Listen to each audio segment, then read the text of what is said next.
Hello, good morning everyone. তো এই এতগুলো দিন ঘুরে অবভিয়াসলি প্রচণ্ড টায়ার্ড হয়ে গেছি।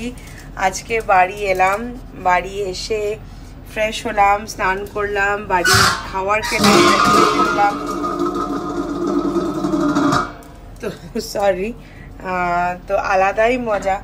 এই যে আমার ছোট্ট ছেলেও আছে সাথে, তোমরা আওয়াজও শুনলে। ওর কাছে আসা তো একটা মনের শান্তি। মাঝখানে বার্থডে ছিল ওর, আমি বার্থডেতে প্রথমবার থাকতে পারিনি এবার। নিজের এত গিল্ট ফিল হচ্ছে কি বলবো আর।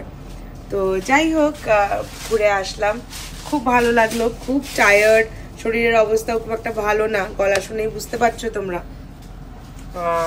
তো তোমরা সবাই আমাকে বলেছো আমার ড্রেস ডিটেলসের কথা। আমার ছোনা ছেলেটার কাছে আমি চলে এসেছি, দুট্টু করছে, মুখের মধ্যে কাগজ নিয়ে, যে দেখো কাগজ নিয়ে দুট্টু করছে, কাগজ নিয়ে দুট্টু করছে। আমাকে দেখে যেন দুষ্টুমিটা আরও বেড়ে গেছে। তো যেটা বলছিলাম, যে ড্রেস ডিটেলস জানতে চেয়েছো, তো আজকে আমি তোমাদের সাথে প্রত্যেকটা ড্রেস ডিটেলস শেয়ার করব। রোজেরটা আমি কবে কি পরেছি, কোথা থেকে কিনেছি, with brand name, everything share করব। কিন্তু অবশ্যই কিন্তু জানাতে ভুলো না যে কেমন লাগলো তোমাদের। আর তোমরা আমাকে ব্লগসে, মিনি ব্লগসে প্রচুর সাপোর্ট করেছো, আর এভাবেই সাপোর্ট করে যেও। তো চেষ্টা করব তোমাদের সাথে সব কিছু শেয়ার করার। আরও প্রচুর ফটোস, প্রচুর রিলস আসছে আমার ইনস্টাগ্রাম হ্যান্ডেলে, তো সাথে থেকেও দেখার জন্য। আমার ফার্স্ট হোয়াইট ড্রেসটা ছিল হচ্ছে H&M এর একটা হাকোবা ড্রেস। সেকেন্ড ড্রেসটা যেটা আমি সিগুরিয়া লায়ন্স রকে পরেছিলাম, সেটার ফুল সেটটাও কিন্তু ছিল H&M এর থেকেই। নেক্সট আমি পরেছিলাম একটা ইয়েলো মিনি ড্রেস, এটা হচ্ছে অর্ডিনারির থেকে।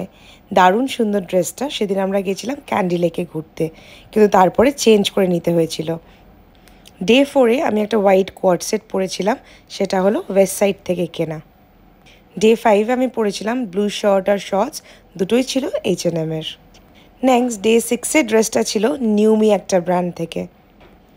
ডে 7-এ একটা লং ড্রেস পরেছিলাম, সেটা ছিল ইদাহো ক্লোদিং থেকে। ডে 8-এ যে ছোট্ট রেড ফ্লোরাল ড্রেসটা পরেছিলাম, ওটাও ছিল অর্ডিনারির থেকে। তোমরা অনেকে জিজ্ঞেস করেছো এটার কথা। আর লাস্ট দিন খুব সিম্পল একটা ড্রেস পরেছিলাম, একটা শর্টস আর একটা ক্রশের টপ। ক্রশের টপটা ছিল আরবানিকের, আর শর্টসটা ছিল H&M এর।